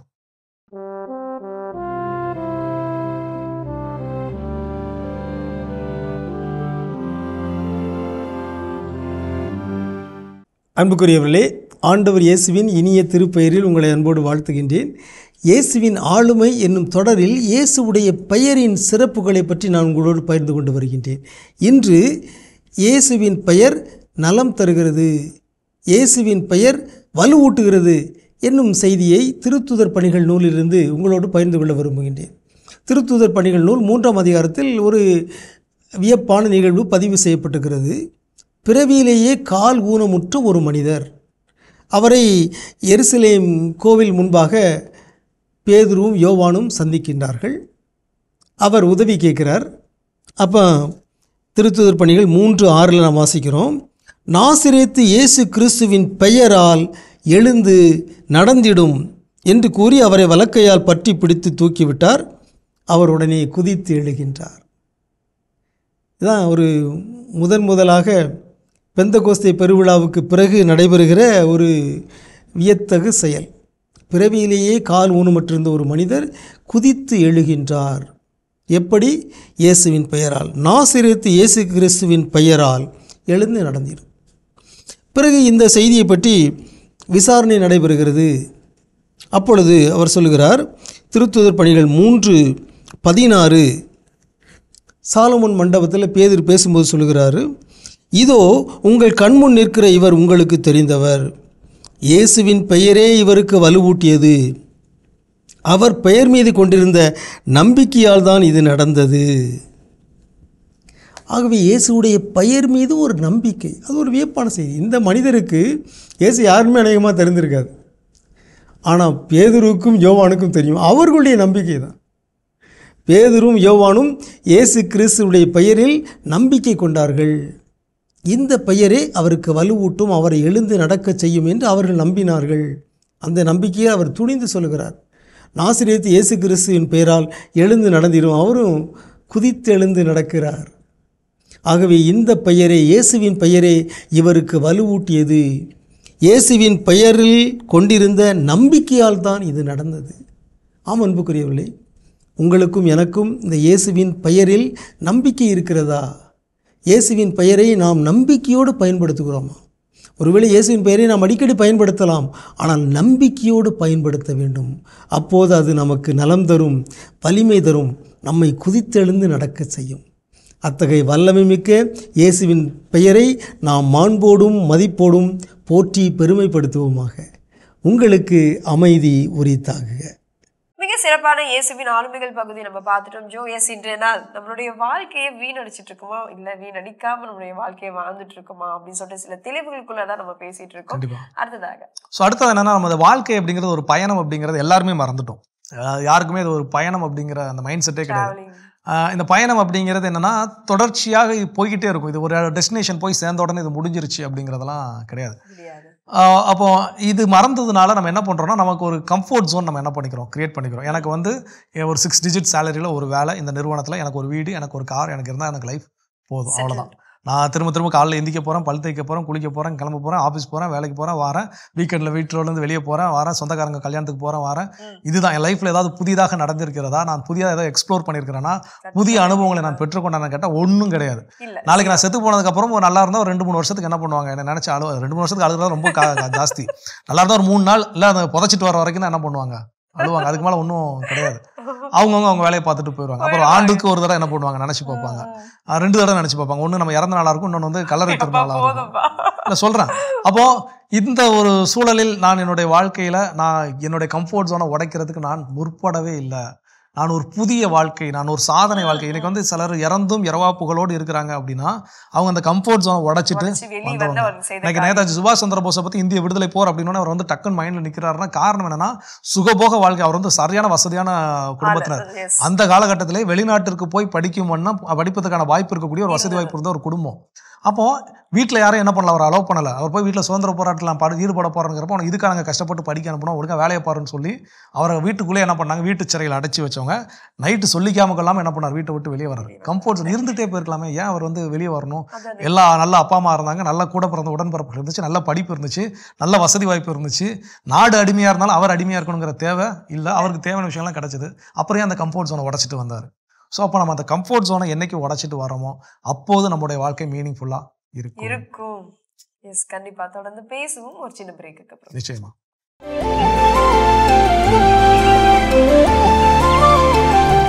நிகழ்ச்சிகள் உங்களை மீண்டும் அன்புடன் வரவேற்கின்றோம். நீங்கள் பார்த்து கொண்டிருப்பது மாதா தொலைக்காட்சியின் கடவுள் வணக்கம். சிறப்பான நாளில் பேசிட்டு இருக்கிறோம். கல்பனா, நம்முடைய வாழ்க்கையை நாம் வீணாக்கி கொண்டிருக்கிறோமா, சில விஷயங்களை வச்சு தெரிஞ்சுக்கலாம்னு சொல்லி அடுத்தது என்ன சொல்றாங்க? கண்டிப்பா. அந்த வகையில் அடுத்ததா பாத்தீங்கன்னா, எப்போவுமே இந்த ஒரு பயம் நமக்குள்ளே இருந்துகிட்டே இருக்கும். நம்மளோட லைஃப் ஏன் பெரும்பாலும் வீணடிச்சிட்டு இருக்கு அப்படின்னா நம்மளை சுற்றி இருக்க 4 பேரால அப்படின்னு கூட சொல்லலாம். ஏன்னா அந்த 4 பேர் என்ன சொல்லிடுவாங்களோ, மற்றவங்க நம்மளை பற்றி என்ன பேசிடுவாங்களோ அப்படின்ற அந்த ஒரு அச்சத்தினாலேயோ இல்லை அவங்க கொடுக்குற அந்த ஒப்பீனியனாலேயோ நம்ம என்ன பண்ணுவோம், நம்மளுடைய இடத்துலையே இருக்கதான் நம்ம வந்து முற்படுவோமே தவிர அடுத்ததான் நம்ம ஒரு ஸ்டெப் எடுத்து வைக்கிறதுக்கு கொஞ்சம் கூட அதை பற்றி யோசிக்க கூட மாட்டோம். ஓகே இப்படியே இருந்துட்டு இப்படியே போயிடலாம், ஏன்னா 4 பேர் நம்மளை பற்றி எதுவும் பேசிடக்கூடாதுல்ல அப்படின்றதுக்காக. ஸோ அப்படி ஒரு விஷயம் நமக்கு வந்து செஞ்சுட்டு இருக்கோம் அப்படின்னா நம்மளுடைய வாழ்க்கையை வீணடிச்சிட்டு இருக்கோம். இப்போ இந்த விஷயத்தை நம்ம தெரிஞ்சுக்கிறப்ப எல்லாருமே வாழ்க்கையை வீணாக்கிட்டு இருக்கிறோம் தான் சொல்ல முடியும். ஏன் அப்படின்னா எல்லாருமே நம்ம இன்னொருத்தவன் என்ன சொல்லுவான், எனக்கு என்னுடைய குழந்தையினுடைய விருப்பம் என்ன, வெறுப்பு என்ன, அது நம்ம பெரும்பாலும் எதை போய் நிற்கிறோம் அப்படின்னா காதல் திருமணங்களுக்கு தான் போய் நிற்கிறோம். அதையும் தாண்டி எவ்வளோ விஷயங்கள் இருக்கு. என் குழந்தை என்ன படிக்கணும்னு ஆசைப்படுது, எனக்கு என்னுடைய ஒரு பெண் குழந்தை வந்து படிக்கணும்னு ஆசைப்படுறது. இந்த படிப்பெல்லாம் நம்ம வீட்டில் உள்ள ஆட்கள் யாருமே என்ன பண்ண மாட்டாங்க, படிக்க மாட்டாங்க. இதெல்லாம் போய் பொம்பளை பிள்ளைங்க படிக்கலாமா, இதெல்லாம் போய் பசங்க படிக்கலாமா இப்படின்னு ஏதோ ஒரு சில விஷயங்கள் பக்கத்தில் உள்ளவங்க அவங்களுக்கு மேபி அதனுடைய விருப்பம் இருந்திருக்கலாம், அது அவங்களுடைய ஆத்மார்த்தமான ஒரு செயல் என்ன பண்ணிருக்கலாம் இருந்திருக்கலாம். அப்போ இதெல்லாம் இவன் என்ன சொல்லுவான், பக்கத்து வீட்டுக்காரன் என்ன சொல்லுவான், என் சொந்தக்காரன் என்ன சொல்லுவான், அவனுக்கு நான் என்ன பதில் சொல்லுவேன், இவனுக்கு நான் என்ன பதில் சொல்லுவேன்னு சொல்லி நம்மளுடைய விருப்புகள் நம்மளுடைய வாழ்க்கை நம்ம என்ன பண்ணுறதில்ல, வாழ்றதில்ல. அப்போ நம்மளுடைய வாழ்க்கை நம்ம வாழ்வதில்லைன்னா என்ன அர்த்தம், நாம் வாழ்க்கையை வீணாக்கி கொண்டு இருக்கின்றோம் அப்படின்னு அர்த்தம். அப்போ அந்த 4 பேர் என் ஊரில் என்னமோ சொல்லிட்டு போகிறான், பிரச்சனை கிடையாது. அவன் இன்னைக்கு நம்மளை பற்றி பேசுவான், நாளைக்கு இன்னொருத்தனை பற்றி பேசுவான். அது அவனுக்கு பேசுகிறதா அவனுடைய பழப்பம். அவன் பேசிக்கிட்டு அவன் அதை பேசியே சில பேர் அழிஞ்சு போனாங்கன்னு சொன்னாங்களே அந்த மாதிரி. என் வாழ்க்கை உருப்படுறதுக்கு அந்த 4 பேர் என்ன செஞ்சான், நம்ம அந்த கேள்வியை கேட்டு பார்த்தோம் அப்படின்னா ஒன்றும் செஞ்சிருக்க மாட்டாங்க. அவன் அப்படிப்பட்ட நபர்களை குறித்து நாம் ஏன் கவலைப்பட வேண்டும்? ஒருவேளை கவலைப்பட்டுட்டே இருக்கிறோம் அப்படின்னா நிச்சயமாக நாம் வாழ்க்கையை கண்டிப்பா அப்படிப்பட்ட நபர்களை குறித்து இல்லை, அப்படிப்பட்ட நபர்களுக்காக நம்மளுடைய வாழ்க்கையை வேஸ்ட் பண்ணக்கூடாது. நம்ம இன்னும் தொடர்ந்து பேசலாம். அடுத்த பகுதி பார்க்கலாம்.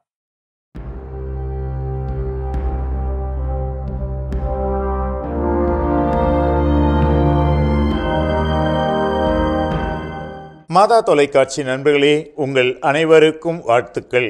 வாழ்விலே வெற்றி பெற தாழ்ச்சி என்ற மனநிலை நமக்கு வேண்டும் என்று நம்ம எல்லாருக்கும் தெரியும். இந்த தாழ்ச்சி என்ற மனநிலை மிக முக்கியமானது, மற்ற எல்லா நற்பண்புகளுக்கும் தாயானது என்பதை தாமஸ் மோர் என்ற அறிஞர் இப்படியாக கூறுகிறார். Humility is that low, sweet disposition from which all heavenly virtues shoot. தாழ்ச்சி என்ற இனிய எளிய மனநிலையிலிருந்தே மற்றெல்லா விண்ணக நற்பண்புகளும் தோன்றுகின்றன. இதைத்தான் பல புனிதர்கள் Humility is the queen of all virtues. தாழ்ச்சி என்பது மற்ற எல்லா புண்ணியங்களுக்கும் அரசி என்று புனிதர்கள் குறிப்பிடுகிறார்கள். நண்பர்களே, தாழ்ச்சி என்பது என்ன? நான் இருக்கின்ற நிலையை விட்டு தன்னையே தாழ்த்தி கொண்டு அல்லது தன்னை குறைவாக காட்டுகின்ற ஒரு மனநிலை அல்ல. மாறாக என்னை பெரிதாக்கி கொண்டு என்னிடத்தில் இல்லாததையெல்லாம் என்னிடத்தில் இருப்பது போல மற்றவர்களுக்கு முன்னால் காட்சியளித்து கொண்டு இருப்பது, அதுதான் தாழ்ச்சிக்கு எதிரான ஒன்று. நான் என்ன நினைவாக இருக்கிறேனோ, என்ன திறமை எனக்கு இருக்கிறதோ, என்ன ஆற்றல் எனக்கு இருக்கிறதோ, இருப்பதை அப்படியே பயன்படுத்தி எனக்கும் மற்றவர்களுக்குமாக அதை நான் பயன்படுத்தி வாழும்போது தாழ்ச்சி என்ற எளிய மனப்பான்மை அங்கே வரும். நான் வீணாக நான் மற்றவர்களிடத்தில் என்னை பெரிதுபடுத்தி காட்ட மாட்டேன், விளம்பரப்படுத்தி கொண்டிருக்க மாட்டேன். என் பணியை எனது நிலைக்கு ஏற்ற நான் அப்படியே செய்து கொண்டிருப்பேன். ஐயோ, அவர்களைப் போல உயர முடியவில்லையே என்று கவலைப்பட மாட்டேன். நான் தாழ்ந்தும் போக மாட்டேன், உயர்ந்தும் போக மாட்டேன். இருக்கின்ற நிலையில் அப்படியே அழகாக என்னுடைய வாழ்க்கை போய்கொண்டிருக்கும்.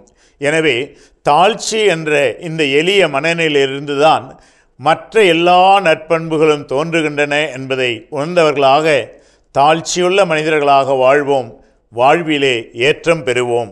உங்கள் அனைவருக்கும் வாழ்த்துக்கள். மிக அருமையான பகுதி ஆண்டோர் வாக்கு நம்ம பார்த்துட்டோம் ஜோ. நம்மளுடைய வாழும் வாழ்க்கை அதை நம்ம வீண் அடிச்சிட்டு இருக்கோமா இல்லையா? அடுத்ததா எதை வச்சு கண்டுபிடிக்கலாம் அப்படின்னா, நான் ஒருவேளை ஏதாவது ஒரு விஷயத்தை செய்ய சொன்னாங்கன்னா, ஏன் அவங்கெல்லாம் செஞ்சுருக்காங்க, நீ செய்ய வேண்டியதானே? இல்லை, அவங்களுக்கு அவங்க அப்பா அம்மா நல்லா இருந்தாங்க, அவங்களுக்கு நல்ல ஃபினான்ஷியல் சப்போர்ட் இருந்துச்சு, அதனால் என்கிட்ட இல்லை, அதனால் என்னால் செய்ய முடியாது. நான் ஏதாவது ஒரு முயற்சி ஏதாவது கம்பேர் பண்ணி நான் எந்த ஒரு புதிய முயற்சிகளும் என்ன பண்ண மாட்டேன், எடுக்காமலே நான் இருப்பேன். இது ஏன் நீ செய்யலை, இது நல்ல நேரம் வரட்டும், நான் பார்த்துருந்து செய்கிறேன், இது எனக்கு ஃபேவரான ஒரு நபர் வரட்டும், நான் வந்ததுக்கப்புறம் செய்கிறேன். ஏதோ ஒரு ஒப்பிடுதல். இதில் என்ன பண்ண நம்ம தவறிடுறோம் அப்படின்னா, என்கிட்ட என்ன இருக்குங்கிறத நான் ஃபோக்கஸ் பண்ண தவறி விடுகிறேன். அப்போ எல்லாருக்குள்ளேயும் கடவுள் திறமை என்ன பண்ணியிருக்காரு, கொடுத்துருக்காரு. எல்லோருக்குமான வாய்ப்புகள் இங்கே சமமாக இருக்கின்றது. அந்த வாய்ப்புகளை யாரெல்லாம் வந்து பயன்படுத்திக் கொள்கிறாரோ அவரெல்லாம் வாழ்க்கையில் என்ன பண்ணுறாங்க, மேலே போகிறாங்க. அதான் சொல்லுவாங்க, ஒரு சாதனையாளன் ஒவ்வொரு ஆபத்திலும் இருக்கக்கூடிய வாய்ப்புகளை பார்க்கிறான், ஒரு சாதாரண மனிதன் ஒவ்வொரு வாய்ப்பிலும் இருக்கக்கூடிய ஆபத்தை பார்க்கின்றான். ரெண்டுக்குமான வித்தியாசம் என்ன? இதை நான் புரிஞ்சுக்கிட்டேன். நான் ஒரு சாதனையாளன்னா எவ்வளோ பெரிய ஆபத்தாக இருந்தாலும் இதில் இப்படி தப்பிக்கிறதுக்கு, இதில் எஸ்கேப் ஆகிறதுக்கு, இதில் மேலே வர்றதுக்கு இப்படி ஒரு சான்ஸ் இருக்குது, அதுதான் கண்ணுக்கு தெரியும். ஆனால் பெரிய சான்ஸ் நம்ம கண்ணு முன்னாடி இருந்தாலும் அது இத்தினோண்டு ஒரு சின்ன ஆபத்து இருக்கும். ஐயோ, இதில் இவ்வளோ பெரிய ஆபத்து இருக்குது, இதை நான் உள்ளே போனேன்னா மாட்டிக்குவேன், நான் நுழைச்சி இருந்தேன் அப்படின்னா நிச்சயமாக நான் வந்து என்னுடைய வாழ்க்கையை வீணாக்கி கொண்டு இருக்கின்றேன். இப்போ இருக்க இந்த இளைய தலைமுறைக்கு இந்த கருத்து போய் சேரணும் அப்படின்றது தான் நம்முடைய ஆசையாக இருக்கும். எஸ், ஓகே, நம்ம இன்னும் தொடர்ந்து பேசலாம். இப்போ அடுத்த பகுதி பார்க்கலாம்.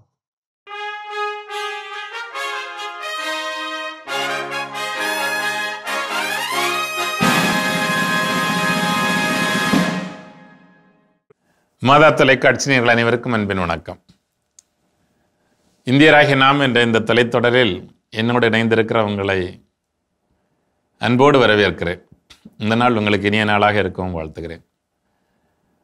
எப்படி உயிர் வாழும் உரிமை என்கிற பிரிவு 21 நம்முடைய வாழ்வை பாதுகாக்கிறது என்பதை பார்த்து கொண்டிருக்கிறோம். நீதிமன்றங்கள் வழியாக நாம் எப்படி அதற்கான பரிகாரங்களை தேடிக்கொள்ள முடியும் என்பதை பார்த்து கொண்டிருக்கிறோம். இன்று நாம் பார்க்க இருப்பது மிக முக்கியமான ஒரு வழக்கு.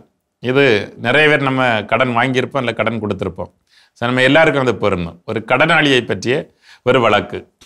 ஜாலி வர்கீஸ் என்கிற கேரளாவை சார்ந்த ஒரு நபர், Jolly Varghese versus state of bank of Cochin. அவர் கொச்சினில் இருக்கிற ஒரு பேங்க்லேருந்து கடன் வாங்குறாரு. கடன் வாங்கிட்டு நம்ம நாட்டில் நிறைய பேர் செய்கிற மாதிரி டிமிக்கி கொடுக்குறாரு. அவரால் திருப்பி செலுத்துவதற்கு போதிய அவகாசம் வழங்கப்படுகிறது, அவருக்கு அதற்கான வசதியும் இருக்கிறது. ஆனால் கடனை திரும்ப செலுத்துறது இல்லை. இப்போ கிரெடிட் கார்டு வாங்கி வச்சுக்கிட்டு நிறைய பேர் அந்த விளையாட்டை தான் பண்ணுறது. அப்போது இவர் திருப்பி செலுத்த மாட்டேங்கிறார். ஆனால் அவருக்கு இந்த ரெண்டும் இருக்கிறது, போதிய கால அவகாசம் கொடுக்கப்பட்டிருக்கிறது, போதிய வசதியும் வாய்ப்பும் இருக்கிறது. ஆனால் அவர் கடனை திருப்பி செலுத்த மறுக்கிறார். அப்படி இருக்கிற போது வழக்கு நீதிமன்றத்திற்கு செல்கிறது.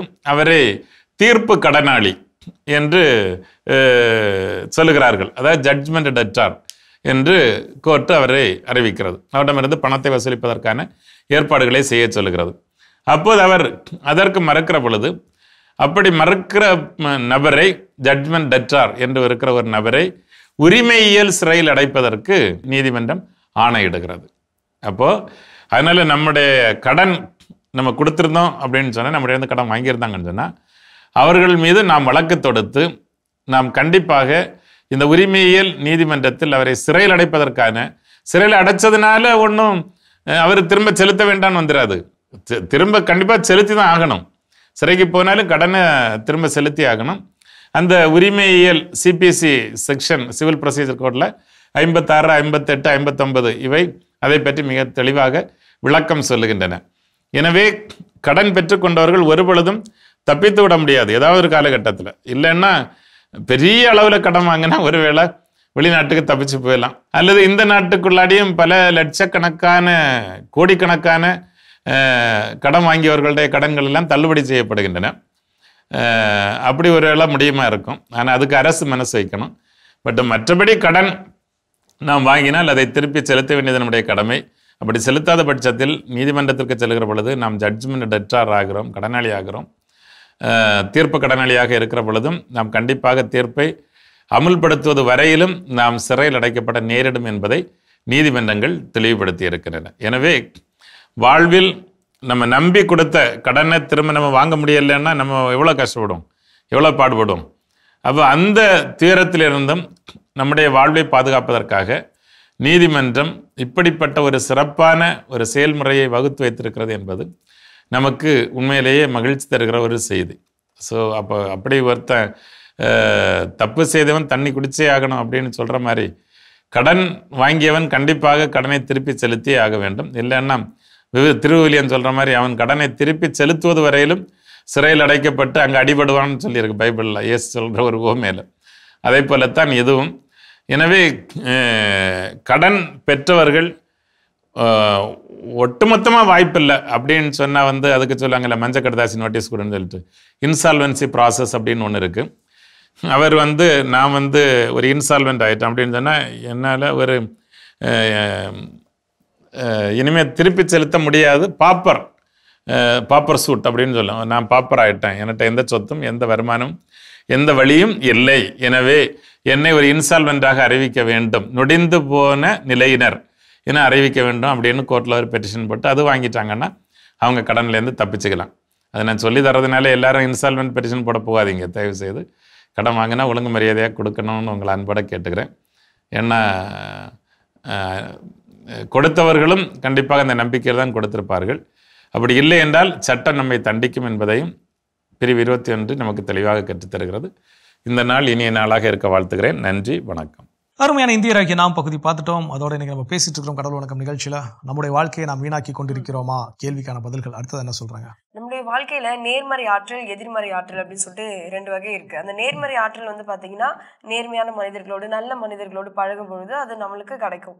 அதே நேரத்துல அந்த எதிர்மறை ஆற்றல் டாக்ஸிக் பீப்புள், அதாவது நச்சுத்தன்மை வாய்ந்த மனிதர்களோடு நம்ம செலவிடும் பொழுது அந்த எதிர்மறை ஆற்றல் கிடைக்கும். அப்போ அதிகமா நம்மளுடைய நேரத்தை எங்க நம்ம வீணடிக்கிறோம் அப்படின்னா இந்த எதிர்மறை ஆற்றல் கொண்ட மனிதர்களோடு பழகுவதும் அவங்க சொல்வதை கேட்டு நம்ம நடப்பதும் அதன் முறை நம்மளுடைய வாழ்க்கையை கொண்டு போறதுனால நம்மளுடைய நேரம் நம்மளுடைய வாழ்க்கை இங்க வீணாக தான் போயிட்டு இருக்கு.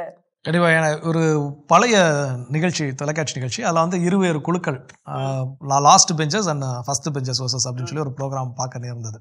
அப்போ லாஸ்ட் பெஞ்சில் இருக்கக்கூடிய ஒரு நபர் சொல்கிறோம், நாங்கள் ரொம்ப கெத்தாக இருந்தோம், எங்களுக்கு அது பெரிய சாதனை, எங்களுக்கு அப்படிலாம் நாங்கள் பண்ணியிருக்கிறோம், ஆனால் ஃபஸ்ட் பெஞ்சு ஸ்டூடெண்ட்ஸால் அதெல்லாம் செய்ய முடியாது அப்படின்னு சொன்னப்போ அப்போது அந்த நிகழ்ச்சிக்கு ஒரு சிறப்பு விருந்தினர் கேட்குறாரு, இப்போ நீ லாஸ்ட் பெஞ்சா, ஓகே லாஸ்ட் பெஞ்சில் இருந்து நீ இன்னைக்கு வாழ்க்கையில் என்ன சாதிச்சிருக்க நீ அதை சொல்லு. சார் அது லாஸ்ட் பெஞ்சில் இருக்கிற பெரிய சாதனை சார். நீ நான் கேட்கறது உனக்கு புரியுதா? லாஸ்ட் பெஞ்சில் இருந்து என்ன சாதிச்சிருக்க, வாழ்க்கை உயரும் பண்ண என்ன நீ செஞ்சிருக்கிற அப்படின்னா அவனுக்கு அதுக்கான பதில் என்ன, அந்த கேள்வியை அவனால என்ன பண்ண முடியலன்னா புரிஞ்சுக்க முடியாது. சில நேரங்கள் நம்ம என்னன்னா இதுல முந்த பெஞ்சில் இருந்தா தான் நல்லா வர முடியும் வாழ்க்கையில, லாஸ்ட் பெஞ்சில் இருந்தா அப்படிலாம் கிடையாது. ஒவ்வொருத்தருக்கும் அவங்களுடைய வாழ்க்கை அவர்களுடைய கைகளில் இருக்கின்றது. அப்போ அதை நான் எல்லாருக்கும் நான் பதில் சொல்லணும், இவங்களுக்கு நான் பதில் சொல்லணும், இவனுக்கு நான் பதில் சொல்லணும், இவனுக்கு கேட்டால் இவங்க கோச்சிக்க கூடாது இவன் அப்படின்னு எல்லாரும் திருப்திப்படுத்துவதற்கு முற்படுவதோ, இல்லை நான் நச்சு மனிதர்களோடு சேர்ந்து என்னோட வாழ்க்கையை நான் வீணாக்கி கொள்வதோ, இதெல்லாம் நான் செஞ்சேன்னா என்னுடைய வாழ்க்கை வீணாகி கொண்டேதான் இருக்கிறது என்பதை நாம் தெளிவில் எடுத்துக்கொள்வோம். தொடர்ந்து பேசுவோம், அடுத்த பகுதி பார்க்கலாம்.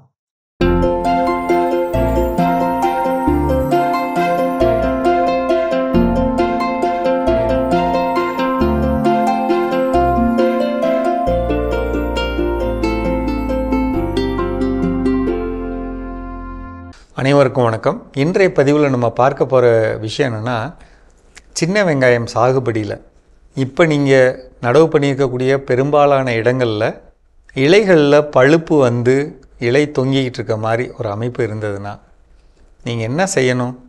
இலையை பிரித்து பார்க்கணும், உள்ள புழு இருக்கா அல்லது பேன் இருக்கான்னு பார்க்கணுங்க. உள்ளங்கையில் அதை தட்டி பார்த்தீங்கன்னா பேன் கையில் ஓடுறது தெரியும். அப்போ இது இருக்குதா, இந்த ரெண்டில் ஏதாவது ஒன்று இருக்கான்னு பார்க்கணும். அப்படி ரெண்டும் இல்லைன்னா நிச்சயமாக ஒரு அழுகல் வந்திருக்கும், அதனால தான் இந்த மாதிரி அமைப்பு இருக்கும். அதனால் தயவுசெய்து இதை ஆய்வு பண்ணணுங்கிறது என்னுடைய முதல் செய்தி. ரெண்டாவது செய்தி, 30 நாள் ஆகிட்டா கண்டிப்பாக ஒரு ஏக்கருக்கு 75 கிலோலேருந்து 100 கிலோ ஜிப்சம் தூவணும். தண்ணி பாய்ச்சிட்டு ஜிப்சம் தூவணும், மறந்துடக்கூடாது. அதை தேவைப்பட்டால் 25ஆவது நாளே கூட தூவலாம். இந்த கோழிக்கால் நோய் எங்கே வந்திருக்கு அப்படிங்கிற அமைப்பு இருக்கோ, கோழிக்கால் நோய் வந்த இடத்துல எல்லாம் தூவணும். ரெண்டாவது என்ன பண்ணணும்? 200 லிட்டர் தண்ணியில் 1 லிட்டர் ட்ரைகோடர்மா விரிடி, 1 லிட்டர் பாசிலோமைசிஸ் ரெண்டும் கலந்து 1 கிலோ நாட்டு சர்க்கரை கலந்து வைக்கணும். தரையில் இதை ஊற்றி விடணும். ஒரு வெற்றி செய்தியாக இப்போ எங்களுக்கு போன வாரம் கிடைச்ச ஒரு மிகப்பெரிய விஷயம் என்னென்னா, திண்டுக்கல் மாவட்டத்தில் வேடசந்தூர் பகுதியில் ஒரு விவசாயி மணிகண்டன், அவர் என்ன பண்ணுறாருன்னா 1.25 ஏக்கர் நிலத்தில் சின்ன வெங்காயம் போட்டிருந்தார். ஒரு வெங்காயம் தனியாக எடுத்தால் குறைந்தபட்சம் 6 வெங்காயமாகவும் அதிகபட்சம் 9 வெங்காயமாகவும் இருக்குது. எல்லாமே ஒரே சைஸு, எல்லாமே ஒரே கலர், ரோஜா பூ மாதிரி கலர், கடிச்சா காரம். இது எப்படி சாத்தியம்? இந்த மாதிரி நிகழ்ச்சியில் சொல்லக்கூடிய விஷயங்களை கண்ணை மூடிட்டு கடைபிடிச்சது தான். ஏன் எதுக்குன்னு கேள்வி கேட்காம கடைபிடிச்சது. சின்ன வெங்காயத்தில் கலர் செவப்பாக வரணுமா, பாஸ்வோ பாக்டீரியா போடுங்கன்னு சொல்கிறோம். உருண்டை காய் வரணுமா, ரைசோபியம் பொட்டாஷ் பாக்டீரியா பயன்படுத்துங்க. கடிச்சா காரம் இருக்கணும், வேம் அப்படிங்கிற பொருளை பயன்படுத்துங்க. எண்ணிக்கை அதிகமாகணும், அதான் நம்ம ஏற்கனவே சொன்ன பாஸ்வோ பாக்டீரியாவும் ஹியூமிக் அமிலமும் பயன்படுத்துறது. எப்படி பயன்படுத்தணும்? வாய்ப்பு இருந்தால் 7 நாளைக்கு ஒரு முறை, அல்லது 10 நாளைக்கு ஒரு முறை, அல்லது 12 நாளைக்கு ஒரு முறை, 25வது நாள்லேருந்து 65வது நாளுக்குள்ளே அந்த 40 நாள் 4 தடவை அல்லது 3 தடவை இதை பயன்படுத்தினா போதுங்க. அவருடைய தொடர்பு எண், அந்த நான் சொல்லக்கூடியதோட ஃபோட்டோ எது வேணாலும் உங்களுக்கு அனுப்புகிறேன், பாருங்கள். ஒருவேளை நாங்கள் சொல்லி நம்பலைன்னா கூட நீங்கள் அந்த விவசாயி சொன்ன நம்புவீங்கள்ல. தவறுகள் பண்ணக்கூடாது, எது செய்யணுமோ அதை செய்யணும். மண் நம்ம சொல்கிறத கேட்கும், செடி நம்ம சொல்கிறத கேட்கும். எப்போ அதுக்கு வேணுங்கிறத தப்பு செய்யாமல் கொடுத்தா. இப்போ அவருக்கு என்ன நன்மை அப்படின்னு பார்த்தா, அசால்ட்டாக ஒரு ஏக்கர்லேருந்து 3 லட்ச ரூபாயிலேருந்து 4 லட்ச ரூபாய் பணம் கிடைக்கிது அப்படின்னா அது எப்படி இருக்கும்? இதுதான் நம்ம செய்யணும்னு எதிர்பார்க்குறோம். ரொம்ப பண்பட்ட நிலம்லாம் கிடையாது அவரோடது. நம்ம இப்போ தமிழ்நாட்டில் பார்க்கக்கூடிய பெரும்பாலான இடங்கள் எப்படி இருக்கோ அது மாதிரியான இடம். தரமான விதைப்பொருள், தரமான இடுபொருள், முறையான பராமரிப்பு, இது மட்டும்தான் பண்ணாங்க. அந்த புழு வந்துச்சு பார்த்தீங்களா, புழுவுக்கு வந்து இந்த பேசிலஸ் துரிஞ்சியன்சிஸ் அதை தெளித்து ஒரு 2 தடவை தெளிக்கலாம். பேன் வரக்கூடாது அப்படிங்கிறதுக்காக அந்த வெட்டிசிலியம் லக்கானிங்கிற திரவத்தையும் கலந்து 100 லிட்டருக்கு ஒவ்வொரு லிட்டர் கலந்து 1 கிலோ நாட்டு சர்க்கரை கலந்து வச்சுருந்துட்டு அது தெளிக்கிறது. இதை மட்டும் 2 அல்லது 3 தடவை கொடுத்தாங்க.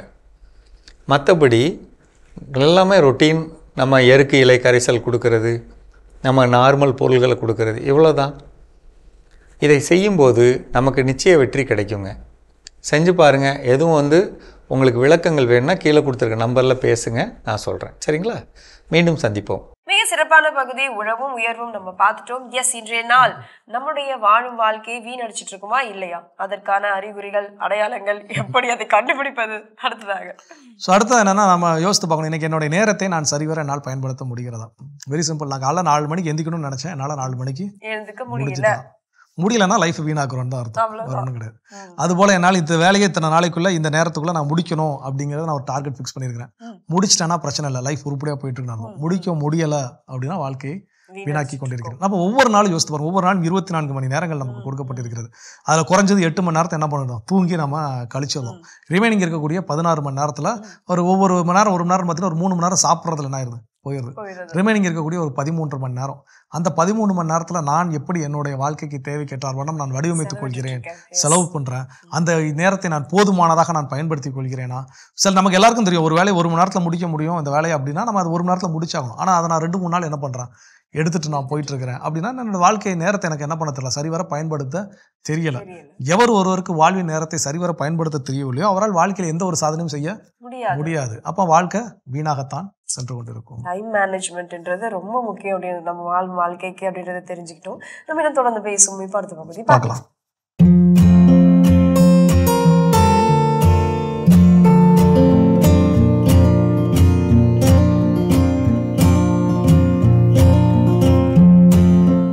உலகெங்கும் வாழும் மாதா தொலைக்காட்சி நேயர்களுக்கு வணக்கம். எங்க அசோக், இன்னைக்கு இந்த ஆயுர்வேதத்தில் நம்ம உருஸ்தம்பா பார்க்குறோம். அது தமிழில் என்ன, இதோட அறிகுறிகள் என்ன, இது யாருக்கெல்லாம் பாதிப்பு வரும், ஏன் வருது, அதை பற்றி இன்னைக்கு நம்ம பார்க்கலாம். இந்த உருஸ்தம்பா அப்படின்னு சொல்லும்போது இது ஆயுர்வேதத்தில் பிரத்யேகமாக சொல்லப்பட்டிருக்கிற ஒரு பிரச்சனை, அதாவது ஒரு நோயோட ஒரு வகை. இது எப்படி இருக்குன்னு பார்த்தீங்கன்னா, பொதுவாக இந்த பாதிப்பு இருக்கிறவங்களுக்கு அவங்களுடைய துடைப்பகுதி ரொம்ப கனமாக தெரியும், ரொம்ப டைட்டாக இருக்கிற மாதிரி தெரியும். அவங்களுக்கு அதை நடக்கிறதோ அந்த எல்லாத்துக்குமே ரொம்ப கஷ்டமாக ஃபீல் பண்ணுவாங்க. சொல்ல ஃபீலிங் என்னோட கால் பகுதி, தொடைப்பகுதி ரொம்ப கனமாக இருக்குது, ரொம்ப இறுக்கமாக இருக்குன்றது பொதுவான ஒரு அறிகுறி. இதுவே இன்னும் கொஞ்சம் ஜாஸ்தி ஆக ஆக என்ன ஆகும்னு பார்த்தீங்கன்னா, அவங்களுக்கு அந்த இடத்துல வலி ஏற்படும், கொஞ்சம் ஒரு மாதிரி எரிச்சலும் ஏற்படலாம், ஒரு சில மாதிரி உதிரல், அந்த தொடை நடுக்கமும் ஏற்படலாம். இதெல்லாம் வந்து அந்த நோயோட இன்னும் அதிகப்படியான தீவிரமான வகைகள்.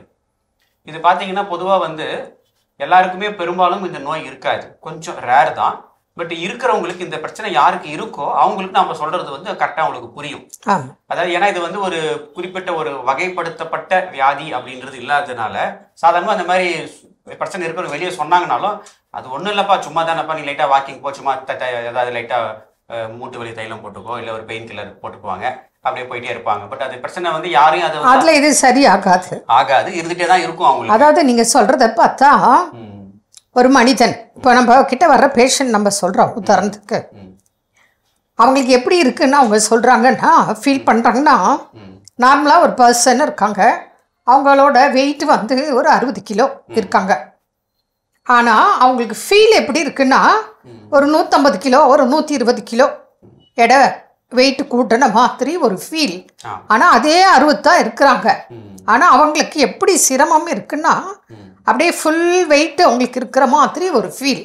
அதுவும் முக்கியமாக அந்த தொடை சதை பகுதி இறுக்கம் தான் அவங்க ஃபஸ்ட்டு அவங்க சொல்கிற அறிகுறி. அப்புறம் பார்த்தீங்கன்னா கழுத்து வலி, பாடி ஃபுல் பெயின், நடக்க முடியல. பெயினை விட அந்த வெயிட்டு தான் அவங்களுக்கு ஃபீலிங் அதிகம்.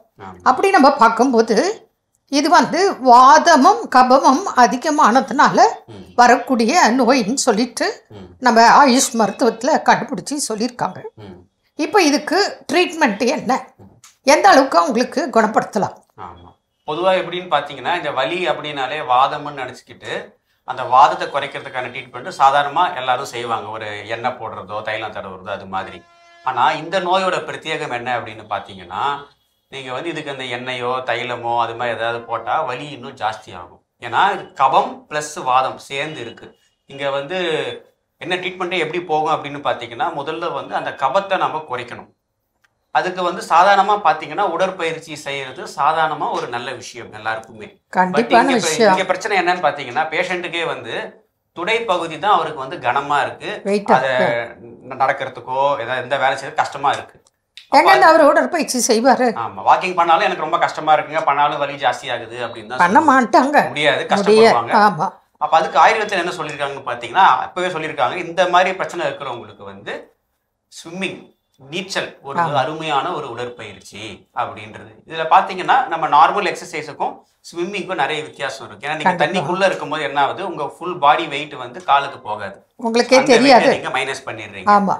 அந்த டைம்ல நீங்க காலை மூவ்மெண்ட் பண்ணும்போது உங்களால முடியும், அப்ப காலை நல்லா ஃப்ரீயா மூவ்மெண்ட் பண்ண முடியும். அது வந்து ஒரு நல்ல ஒரு எக்ஸசைஸா இருக்கும். உடல் முழுவதும் மூவ்மெண்ட்ஸ்க்கு ஒரு அருமையான உடற்பயிற்சி நீச்சல். ஆமா, இது வந்து நம்ம சில பேஷண்ட், அந்த பிரச்சனை இருக்கிற பேஷண்ட் அவங்களுக்கு நம்ம ஸ்விம்மிங் போங்கன்னு சொல்லி அவங்க ஸ்விம்மிங் செய்ய போது அவங்களுக்கு அந்த நல்ல வித்தியாசம் அவங்களால பார்க்க முடியுது.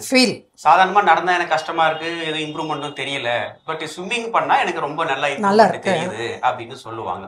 ஸோ அது வந்து ஒரு பிரத்யேகமான சிகிச்சை முறை. இது என்னன்னா 1000 வருடங்களுக்கு முன்பாகவே இந்த பிரச்சனைக்கு நீச்சல் வகை சார்ந்த உடற்பயிற்சி இதுக்கு சிறந்தது அப்படின்றத ஆயுர்வேத மருத்துவத்துல குறிப்பிட்டிருக்காங்க, சொல்லியிருக்காங்க. இது இல்லாம இதுக்கு நிறைய மருந்துகள் இருக்கு. அது இல்லாம அந்த பொடி கொடுத்து நம்ம தலையில தேய்ச்சி அவங்களுக்கு ஒரு ட்ரீட்மெண்ட் செய்வோம். அதனால ஒரு ஸ்தும்பா அப்படின்னா உங்களுக்கு பாடி வெயிட்டு உங்க நார்மல் வெயிட்டை விட 2 மடங்கு 3 மடங்கு அதிகமாக உணர்வது. தொடை தசைகள் ரொம்ப டைட்டா இறுங்கி வெயிட்டா இருக்கிற ஒரு ஃபீல். உங்களால் எக்ஸசைஸ் பண்ண முடியாது, நடக்க முடியாது. இது போல் இருக்கக்கூடிய உபாதைகளுக்கு நம்ம சிகிச்சை முறையில் ட்ரீட்மெண்ட் இருக்குது, குணமானக்க இருக்காங்க. அது அந்த ஸ்டேஜை பொறுத்து படிப்படியாக எவ்வளோ நாள் அவங்க சிகிச்சை முறை எடுக்கணும் அப்படிங்கிறத பேஷண்ட் வரும்போது நாங்கள் டோட்டலாக செக் பண்ணி பார்த்து கொடுத்ததில் நிறைய பேர் நல்லா இருக்காங்க. இது போன்ற உபாதைகள் இருந்தால் எங்கள் தொலைபேசி எண்ணுக்கு தொடர்பு கொண்டு விவரம் அறியலாம். மீண்டும் நாளை சந்திப்போம். நன்றி. அன்னை மரியே வாழ்க. அருமையான நம்ம ஒரு வைத்தியம் பகுதி பார்த்துட்டோம். நிகழ்ச்சியோட நிறைவுக்கும் வந்தாச்சு. இன்னைக்கு நாளில் நம்ம பேசிட்டு இருக்கிறோம், நம்முடைய வாழ்க்கையை நாம் வீணாக்கி கொண்டிருக்கிறோமா, சில விஷயங்களை வச்சு தெரிஞ்சுக்கலாம்னு சொல்லி ஃபைனலாக என்ன சொல்கிறாங்க? நல்லா கண் தெரிந்தவங்களுக்கு கூட சொல்கிற வார்த்தை இது. அதாவது எனக்கு கண்ணே தெரியல நான் வாழ்கிற வாழ்க்கையில் அப்படின்னு. எதனால் அப்படின்னா எனக்குன்னு ஒரு இலக்கு இல்லை, எனக்குன்னு ஒரு அச்சீவ்மெண்ட் கிடையாது, என் லைஃப்பில் எந்த ஒரு கோலும் இல்லை. இப்படி சொல்கிறோம் அப்படின்னா கண்டிப்பாக நமக்கு கண்ணு தெரிஞ்சும் கண்ணு தெரியாமல் தான் நிறைய வாழ்க்கையை வாழ்ந்துட்டுருக்கோம்னு அர்த்தம். கண்டிப்பாக. ஏன்னா நம்மளுடைய இலக்கு என்னன்னு தெரியணும், எனக்கு என்ன வேணும்னு ஃபஸ்ட்டு தெரியணும், நான் போக வேண்டிய பாதை என்னங்கிறது எனக்கு தெரியணும். இதுக்கெல்லாம் எனக்கு இந்த கேள்விக்கு என்கிட்ட பதில் இல்லை. என்னோடய இலக்கு என்ன, பதில் இல்லை. நான் எந்த டைரெக்ஷனில் போகணும், எனக்கு பதில் இல்லை. நான் என்ன செய்யணும், எனக்கு பதில் இல்லை. இப்போ இப்படி ஒரு பதில் நம்ம சொல்லிகிட்டு இருக்கிறோம் அப்படின்னா 100% நாம் நம்முடைய வாழ்க்கையை வீணாக்கி கொண்டே இருக்கின்றோம். ஏன்னா இலக்கு தெளிவாக இல்லாத போது நம்ம எவ்வளோ வேகமாக ஓடினாலும் சரி, இல்லை நம்முடைய டைரெக்ஷன் தப்பாக இருக்கிறப்போ அதில் எவ்வளோ வேகம் ஓடினாலும் சரி, எந்த ஒரு பயனும் கிடையவே கிடையாது. நான் ஒரு ஊருக்கு போகணும், சரியான பேருந்தில் இருந்தால் தான் சரியான ஊரை போய் சென்றடைய முடியும். நான் ஒரு தவறாக எனக்கு இந்த பேருந்து தான் கம்ஃபர்டபுளாக இருக்குது, நான் இந்த பேருந்தில் ஏறி நான் போகணும்னு நினைக்கிற ஊருக்கு போக முடியுமான்னு கேட்டால் போக முடியாது. ஸோ அப்போ அதை நாம் உணர்ந்து கொள்ள வேண்டும். இந்த கேள்விகளுக்கு என்கிட்ட பதில் இருந்துச்சுன்னா பிரச்சனை இல்லை, பதில் இல்லைன்னா நாம் சிந்தித்து பார்ப்பது ரொம்ப ரொம்ப முக்கியம். ஸோ இப்போ இன்றைக்கி நிறைய விஷயங்கள் சிந்திச்சிருக்கிறோம். வாழ்க்கையை நம்ம பயனுள்ள விதமாக கொண்டு போகிறோமா இல்லை வீணாக்குறோமா அப்படின்னு சொல்லி சிந்தித்து பார்ப்போம்.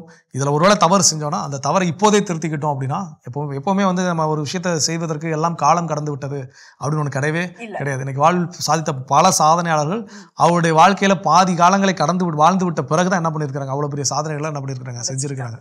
ஸோ அப்போ எதுவுமே லேட் அப்படின்னு சொல்லி கிடையாது. ஸோ இன்று கூட நம்முடைய வாழ்க்கையை மாற்ற தொடங்கினால் அது நிச்சயமாக நல்லதொரு மாற்றம் காண முடியும். அதற்கான அழைப்பை கடவுள் கொடுத்திருக்கிறார். கடவுளுக்கு நன்றி சொல்லி இன்னைக்கு நாளில் யாரெல்லாம் விழா கொண்டாடுறாங்கன்னு பார்க்கலாம்.